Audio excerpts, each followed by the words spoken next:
Everyone hits a bump in the road. What do you do with it?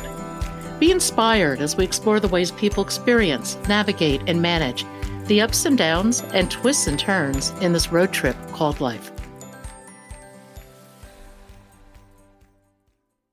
Welcome to another episode of Bump in the Road. The basic podcast is always free. We also have a premium subscription called Bump 2 that lets you listen in on extended behind-the-scenes conversations with our guests. Check it out at www.bumpintheroad.us. Shameeka Baptist is a beautiful woman inside and out. Her trials and tribulations through the foster care system are heart-wrenching. But somehow she managed to not just survive the emotional and physical abuse, but to turn those experiences into something that helps others. She's an author, an inspirational speaker, and she has a great story to tell. Please welcome Shameeka Baptist to Bump in the Road. Shameeka, welcome to Bump in the Road. If you would, tell us your story. Hi, Pat. Thank you for having me today. Um, I am an author and inspirational speaker who decided to share my story. I became passionate with my trials and tribulations, and I wanted to share with the youth in the foster care system my journey. And so, what happened to me was I'm a product of the 80s, and so I went into foster care. Um, and then I was adopted at about 7 or 8 years old. And then I ended up going back into foster care at about the age of 14 because my adoptive situation was rather abusive. And so I ended up going back into foster care until I aged out. For me, going through life, it was a lot of ups and downs, a lot of detachment, a lot of neglect issues, abandonment issues, abuse issues. And for me, finding the strength within was a pivotal moment in my life. Um, Learning to cope with my past, my upbringing, and the things that I've endured inspired me to share my story with the other youth in the foster care system. One thing that I realized is that even when you think you're alone, you're never alone in life. And I want to inspire those youth. And even if you didn't grow up in foster care, let's say you're an adult who may have just gone through trials and tribulations, not necessarily a product of the system. I just want to inspire people so that they realize if your situation feels like it's bad, it's not always that bad. There's someone that could be worse. And even with my situation, although it was bad, one thing that I realized is that I'm not alone. And so I think that once we come to a not necessarily understanding, but a sense of comfort in knowing that we're not alone, that's where my inspiration it comes from with the drive, trying to inspire the youth for them to understand it's okay. You're going to be okay. You will see the light at the end of the tunnel, and it'll be okay. Talk a little bit about your upbringing. So, with my mother, I don't know too much about her story. I do know that she went to prison, and I was separated from my mother. My younger brother and I were separated from my mother. We both were a product of foster care, so we both went into foster care. I went into foster care until I was about 7 years old. Around 8 or 9, I had been adopted into another home. Um, with that situation, you would think, oh, adoption, that's great. It was not the greatness of my story. Unfortunately, with that being an abusive situation, I ended up going back into foster care at about 14 years old until I aged out. With my situation, I did move around a lot. I don't really consider any place home. The home is what I've established as a grown adult. But as far as oh, where did you grow up? How was, it just was not a family oriented homey environment per se. Um, I guess we can dissect whatever parts you'd kind of like to know a little bit more about. Yeah, in your book, you talk in some detail about how your adoptive family was abusive. Could you give people a sense of it? Because it's really what you went through is really breathtaking. Yes, thank you. So, with my adoptive family, they had three other children that they had adopted. All of the children were infants when they had gotten adopted. I was a little bit older. Now, the woman, it was a man and a woman who adopted me. Now, the woman, she was not very fond of me. She did not want an older child. She wanted a baby. And so I did not have a very close relationship with her. A lot of the abuse that I went through came from her. She let it be known that she did not want me. Growing up, I heard a lot of negative connotations from her of all of the things that I would be. She always used to tell me, you're going to end up on drugs, you're going to end up in prison, you're going to end up in debt, you're going to end up just being stupid because you're just stupid, right? For me as a young child, I'm like, you kind of look at an adult kind of confused because it's like, how are you saying this to me? And I used to tell her, like, you don't know me. You're not my mom. I just want to get out of here. She was very abusive to me. Even if she was having a bad day, I would feel the wrath just for my presence alone. And so I was not very close in that aspect to her. Now, one of the things that really used to make her irate, and I can never understand to this day why, is when I was younger, you have adults, we're adults, we love little kids. We're like, oh, the baby's so cute, the baby's adorable. And even though I wasn't a baby, um, God forbid someone says, oh, she's so beautiful, she's going to grow up to be so beautiful. God forbid someone says that because this woman immediately came in and whether if we were in public, she would pull me into a bathroom, a dressing room, and she would tell me beauty is only skin deep. She said, you're not beautiful. The next time someone tells you you're beautiful, you let them know that beauty is only skin deep. Now, for me, I did not realize what she was saying until I got older. And so now that I'm older, I understand the true meaning that beauty is only skin deep. However, it's the scar that comes behind it of the lesson that I had to learn with that saying. And so I think for me, that's where the strength and the resilience comes in because even though she told me every negative connotation that I could be, I persevered and I conquered. I'm not on drugs. I'm not in the streets. I'm not incarcerated. I am highly educated and I'm successful. And so you can allow your past to handicap you if you allow it to, or you can allow it to give you strength. And so I decided to give me strength. I'm older, I'm wiser, and my past does not define my present or my future, and neither does yours. You flirted though with some difficult times with drugs, with drinking, and you were even homeless for a while, weren't you? I was. When I aged out of foster care, obviously I did not have mommy or daddy to run to. And so life hit me kind of hard. And so when I aged out, I was homeless. I've stayed at shelters. I've stayed on friends' couches. I have been literally in the streets trying to pray to God that I had somewhere to stay, the next day. Um, I think that in those moments and in that moment when I was struggling that low, um, at that time, it was not drugs. It wasn't even alcohol. It was just, I became a product of my environment and I had to figure it out. And so, one of the mindsets that you have, or that I suggest you have, when it comes to finding the strength within, right? Life is about learning, it's about lessons. If you're not learning a lesson, you're not evolving in life.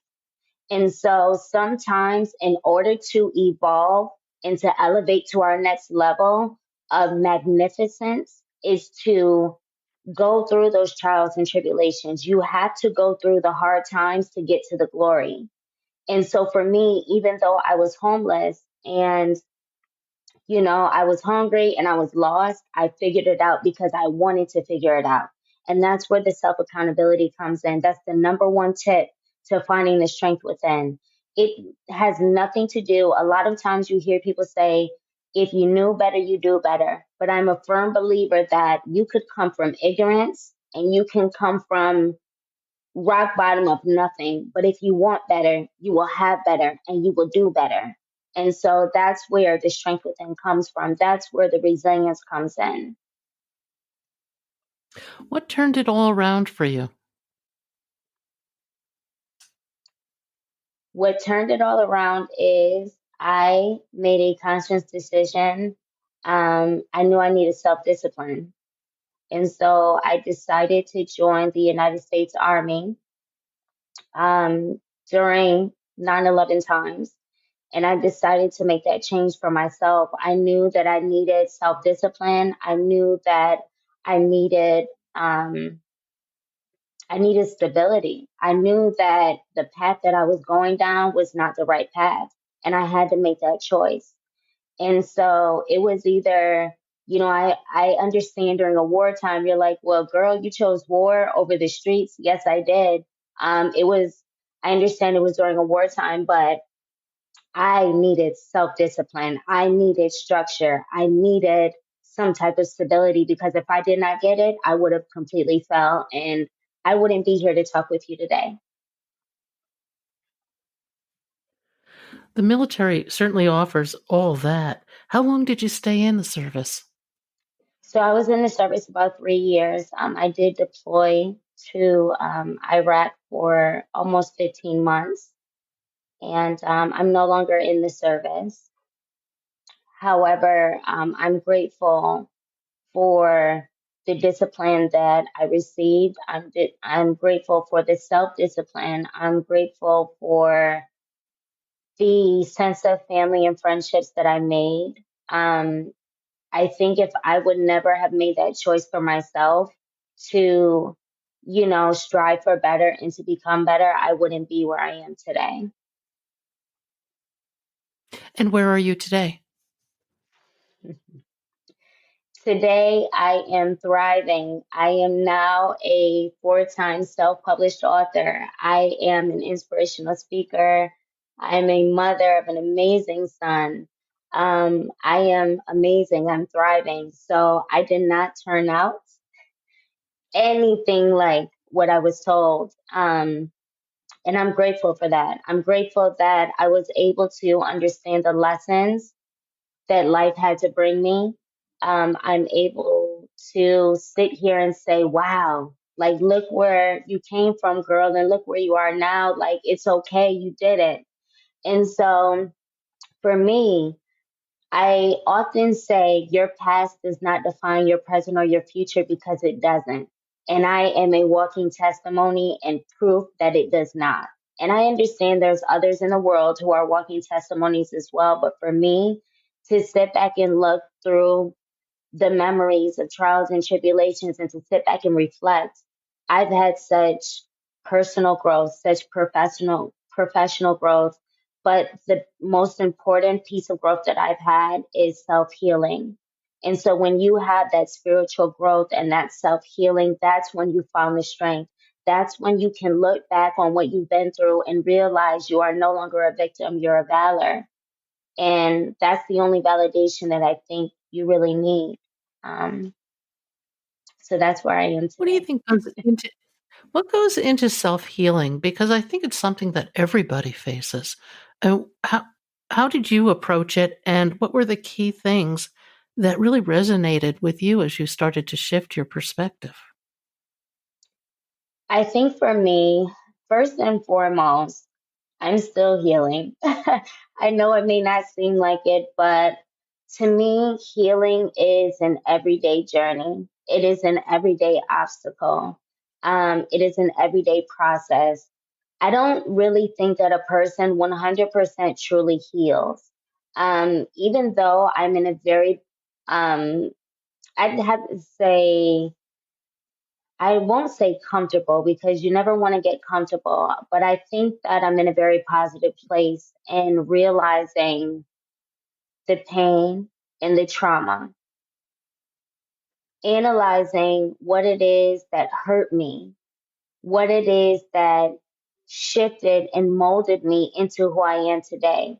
Now, a negative is only a negative if you allow it to be, but you can always turn a negative into a positive. And so, with healing being an everyday drama or an everyday task, when you think about the trauma of it, don't look at it like it's a bad thing. For me, once I realize and I sit back and reflect, it's the self reflection that helps me heal, that helps me know that I'm dope every day, that I inspire myself. I know that might sound crazy, but when you sit back and reflect and you say, man, I went through all of this, but I come back and I see where I am today, it gives me comfort because I made it through and I'm not where I was. Does that make sense? It does, and you did it. I did. No, it's a remarkable journey. Um, as you look at your journey, what are some of the key lessons that you think that you've learned that would also help others? I think for me, granted, my adoptive situation, that may not have been the best, but I was, as I stated, in other foster homes and other environments, and I was given knowledge, right? When you're given knowledge, as I always tell people, I hear everything you're saying. Just because I don't act upon it in that moment does not mean I don't hear it.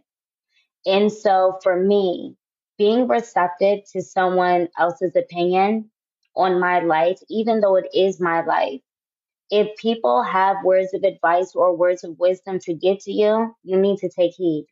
And it doesn't matter what age you're at, whether you're young or you're old. For me, personally, some people might say she's hard headed, she does not listen, right? Until I implement what they told me. And so, like I tell everyone, I hear everything you're saying. I take in that knowledge and I implement it in the moments of where I really need it. And so I think that whether you're young and you're a child in the foster care system, don't disregard the words of wisdom that people are trying to tell you. If someone is telling you that they believe in you and that life will get better, and it will get better for you if you listen to the words of wisdom, I think that you're never too old to listen to wisdom. And it doesn't, we could get wisdom from a child as a grown adult. We can't take away that wisdom because we might need it at one point in time. And I think that's one of the things that really helped me grow, helped me evolve is keeping the words of wisdom from others as I, conquered my journey in life. I think that's the biggest thing for me that you can do as a person in general. Yeah, I think we all have a lot of wisdom in our stories. And I think listening is becoming a fading commodity in this world. And I think it's really important to listen to each other and to listen to our stories because, you know, all of us have different circumstances, but we have the same emotions. And if Right. one person, yeah, if somebody feels left out or not recognized or not seen, that's something we all go through in our own way. And I think we can learn a lot from each other in terms of how we cope with those sorts of situations. I think we can as well. One of the things that I've realized in life is like we are never alone. I don't care what anyone says of where they've come from, how they've grown up. Um, you may come from two different upbringings or two different backgrounds, but you could have experienced the same emotion as someone else who doesn't come from where you come from. And I think that once we have more compassion as a people to realize that we each have a story, we each have journeys, but in this big old world, there is someone out here that can relate to you in some way, shape, form, or fashion to let you know you're not alone. And so, yes, I'm special, but I'm not that special. And so, if I can find the strength within, everyone can find the strength within. I think that if I can find the strength within, I can build and uplift others to find the strength within. A lot of times, I think people don't give themselves as much credit as they deserve. And sometimes we're not graceful with ourselves. Sometimes we have to give ourselves more grace instead of looking at the tribulations that we face. Your grace for yourself comes in when you accept your traumas, you accept your shortcomings for what they are. However, once you pass that and you overcome that and you hear stories of different people and you realize you're not alone, you need to have more grace for yourself. If you could rewrite your story, would you? Absolutely not. Absolutely not. If I were to rewrite anything in my journey and my story, I would not be here with you today. I needed to go through the things that I went through to make me who I am today. I needed to go through those trials and tribulations to make me the unique, divine individual that I am today. If I were to request to change anything, even the slightest thing, I would not be here today to speak with you today. So I would never change anything, even those hurtful, traumatic, breaking moments. I would not change a thing. I needed to go through it to make me who I am. Thank you for listening. I hope you'll support this podcast by becoming a Bump 2 subscriber. Buy us a cup of coffee. It's your support that makes this podcast and website possible. I hope you found something in today's podcast that inspires you along your own life's path, because sometimes a bump in the road is actually a portal into a more conscious and meaningful life.